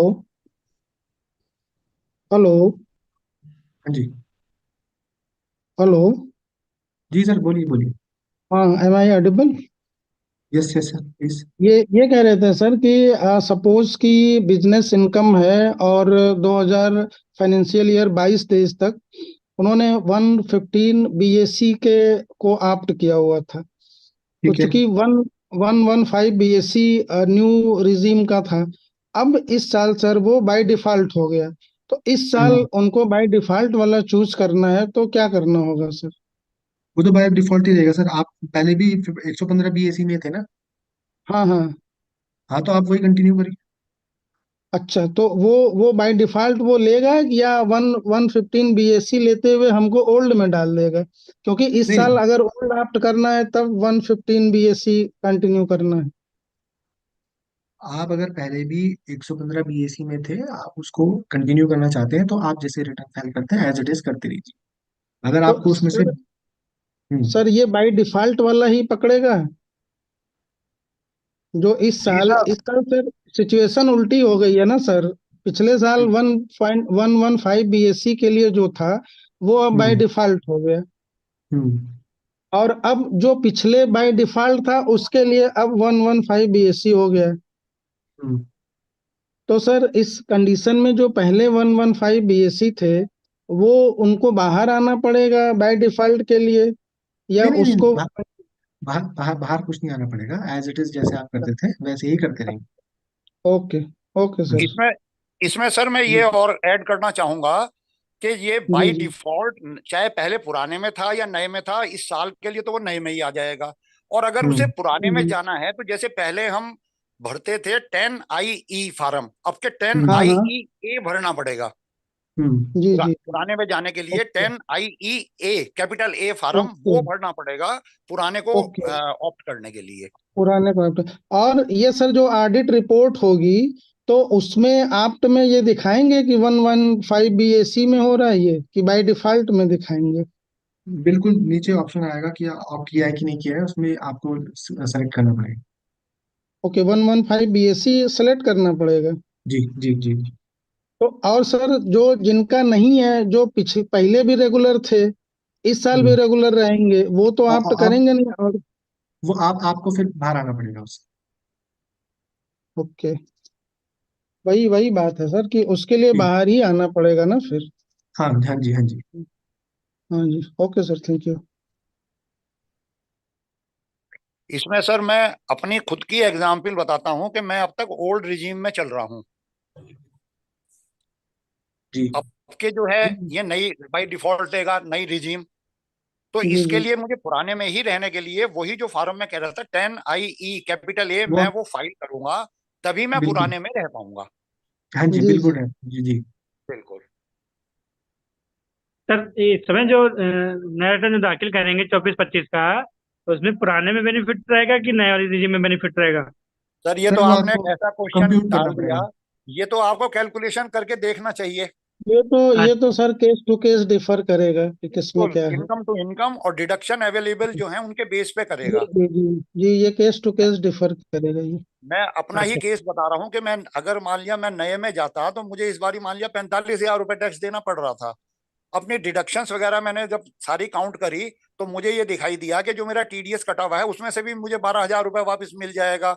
तो इसलिए मैंने ये माइंड बना लिया कि भाई मैं तो डिडक्शंस कंप्लीट करके और पुराने को ही अडॉप्ट करूंगा।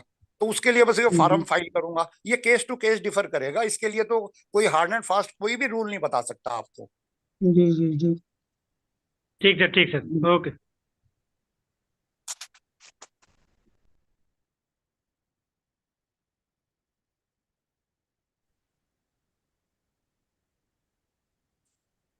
और किसी के कोई क्वेश्चन हो तो वो ले लेते हैं।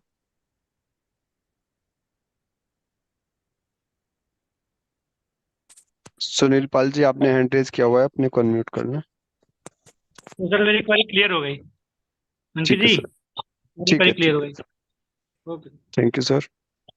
ये सर और जो किसी नई भी रिजीम में जी नई सर जी। रिजीम में जो आप नई रिजीम में सर बता रहे थे कि जैसे 7 लाख रुपए की इनकम है, हमारे 7,15,000 हो गई, तो ये लिमिट कहाँ तक की है जहां तक हमको उसका बेनिफिट मिल सकता है? सर वो आपको कैलकुलेट करना पड़ेगा कि कहाँ तक हमें उसका बेनिफिट मिल पा रहा है। ऐसे नहीं कि 8.5 लाख रुपए हमारी इनकम है और उसमें हम मार्जिनल रिलीफ ले पा रहे हैं। जी, हम्म, ये आपने कहा ना, कुछ थोड़ी सी इनकम अगर बढ़ी है तो उसमें से हम्म, हमको वो अमाउंट डिडक्शन मिल सकता है। जी जी जी जी बिल्कुल। हाँ, तो वो लिमिट क्या है सर कि कहाँ तक हम उसको ले सकते हैं?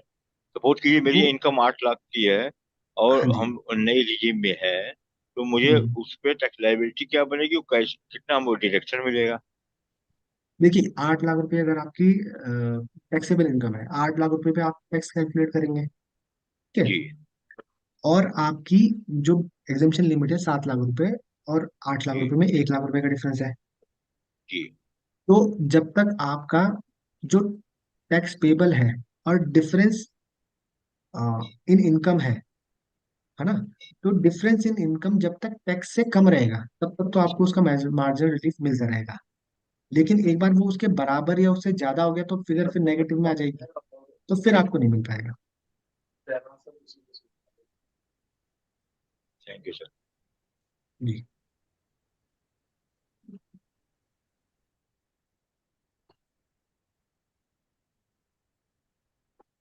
किसी अन्य सदस्य की कोई क्वेरी हो तो प्लीज।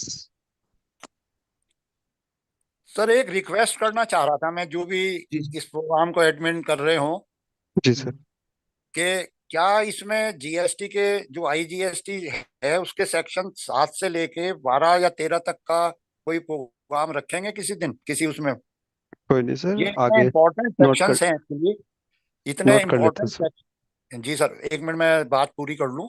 ये जी इतने जी इम्पोर्टेंट सेक्शंस हैं सर कि इसके बेस पे ही सारा जीएसटी का जो हमारा खेल बैठ रहा है, क्योंकि जो भी टैक्स की लायबिलिटी तय होती है वो प्लेस ऑफ सप्लाई के बेस पे और सप्लाई की लोकेशन के बेस पे हो रही है। जी और ये सेक्शन सारे उसी से रिलेटेड है। अगर इसके ऊपर एक स्पेसिफिक वो रख लिया जाए किसी दिन, तो ये बहुत ही सर। इंपॉर्टेंट और सबका बेनिफिशियल हो जाएगा। प्लेस ऑफ सप्लाई के ऊपर हमारी लास्ट से लास्ट मीटिंग रही थी, जी सर। तो उसमें प्लेस ऑफ सप्लाई हमारा मेन टॉपिक रहा। ठीक है सर। रुपिंदर जी, अनम्यूट कर लीजिए सर अपने आप को। सर नमस्कार जी, थैंक यू जी। सर मेरा एक क्वेरी ये है कि क्वेरी नहीं है, एक प्रॉब्लम ये आती है, जो आईटीआई यू भरते हैं ना वो न्यू रिजीम में नहीं जा पाते। एक तो वो है जो क्योंकि वो जो मैं समझता हूँ कि ड्यू डेट से पहले वो फॉर्म भरना चाहिए था 10 आई वाला, इसलिए नहीं जा पाते। पर कल भी किसी एक और प्रोफेशनल फ्रेंड का फोन आया था, मेरे पास तो नहीं आया सर ये, उन्होंने पहले न्यू रिजाइम में भरी हुई है रिटर्न, ठीक है जी। अब वो आईटीआई यू बनना चाहते हैं, उसको ऑपरेट करना चाहते हैं रिटर्न में, ठीक है जी, पर वो उसको बनने नहीं दे रहा न्यू रिजाइम। वो नहीं कर सकते सर, वो हमारे प्रोहिबिटेड है, वो कर नहीं सकते हम। आईटीआर यू जो है वो न्यू रिजीम के केस में जा ही नहीं सकते। नहीं, ऐसा उसमें कोई कहीं बाहर तो किया नहीं होगा कि हाँ, दिया है कहीं कहीं से? कहीं कहीं कहीं कहीं बार नहीं किया हुआ है वो। टेक्निकली ऐसे है कि वो नहीं कर टेक्निकली सकते। ग्लिच है ना हाँ जी हाँ उसमें, जी अभी हाँ जी उन्होंने हाँ जी। अपडेट नहीं किया आईटीआई यू को ना सर, हाँ जी जी बिल्कुल बिल्कुल, ये क्योंकि प्रॉब्लम उसमें मेरे टैक्स साथ का बड़ा भी थी। फर्क पड़ जाता है ना सर, 50 या टैक्स 40 का हजार बड़ा, टैक्स का फर्क पड़ रहा बिल्कुल है। बिल्कुल बिल्कुल, पर वो तो टेक्निकल ठीक, प्रॉब्लम है, वो नहीं कर सकते। अभी अगर टाइम है तो हम ग्रीवांस डाल के रखें, ताकि अगर हो जाए तो अपडेट फिर बाद में भर लें, अगर हाँ नहीं है जी। टाइम तो फिर तो हम्म, ठीक है सर, ठीक है सर। जी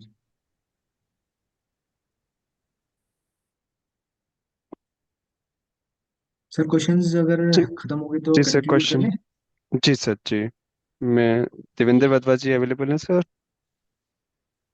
जी अंकित जी। बात वोट ऑफ थैंक्स के लिए सर, और उसके बाद आप राष्ट्रगान करके।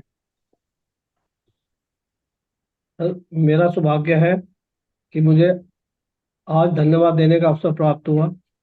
मैं अपनी ओर से, उपकाश की पूरी टीम की ओर से, होशंगाबाद हरदा जिला tax bar association Madhya Pradesh, tax bar association Chhatarpur Madhya Pradesh तथा tax advocates association registered Saharanpur की ओर से आज की वेबिनार के सरस्वती पुत्र आदरणीय श्री दीप आली जी सीए को बहुत बहुत धन्यवाद देता हूं कि आज आपने इनकम टैक्स अमेंडमेंट्स पर हमारा मार्गदर्शन किया।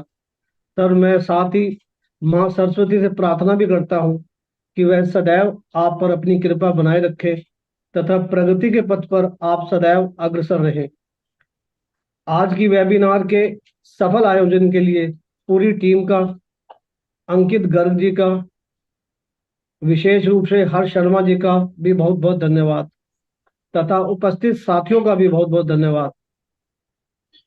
अब सभी से आग्रह है कि राष्ट्रगान के लिए अपने स्थान पर खड़े हो जाएं। Thank you so much sir, thank you so much. Sir, राष्ट्रगान के लिए अपने स्थान पर खड़े हो जाएं।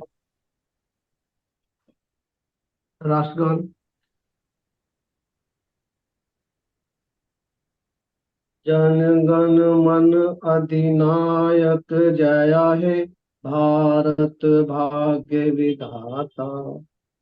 पंजाब सिंध गुजरात मराठा, द्राविड़ उत्कल बंग, विंध्य हिमाचल यमुना गंगा, उच्छल जलधि तरंग। तब शुभ नामे जागे, तब शुभ आशीष मांगे, गाए तब जय। जन गण मंगल दायक जय हे, भारत भाग्य विधाता। जय हे, जय हे, जय जय जय जय हे। भारत माता की जय। जी। भारत माता जूम पे होती है। थैंक यू सर आप सभी का, दीपक सर, दीप सर, ये बहुत बहुत आलू थैंक यू। यूपी का एक वो बना वेबिनार हर शनिवार को। आपके बाद advocate. Good evening to all sir. Thank you. सभी जगह जीरो से